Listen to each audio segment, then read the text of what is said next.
There is nothing better than burnt popcorn. The whole house smells like it.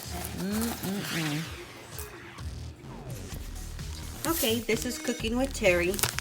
Right now I'm gonna make some burned popcorn, and I bought the Skinny Girl kind because, you know, I'm watching my weight.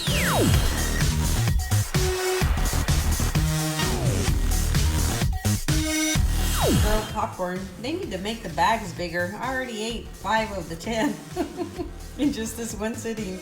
LOL. Sure is good though, with a lime, it's delicious. So anyway, so this is how you do it. You just get the Skinny Girl popcorn, put it this way in the microwave. Don't look at how dirty it is. Shut the door, and I do it for 3 minutes because I like it nice and toasty. Oh, it didn't work. There we go. All right, and you just wait and wait and wait and wait and wait for 3 minutes. Okay, we're down to 1 minute and 26 seconds, and it's starting to slow down a little bit. So we're still waiting and waiting and waiting. Oh, look, listen. It's almost done.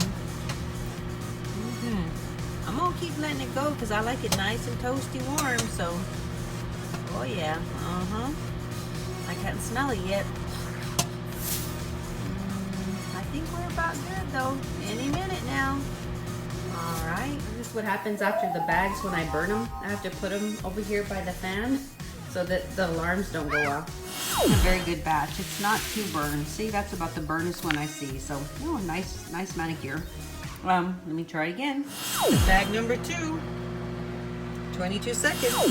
Okay, I'm gonna try to open it. There it is. It's not smoldering, so I guess it's not burnt enough, but we shall see. I think I got it just right. See that burnt popcorn right there? That is the best. Yummy. Time to dine.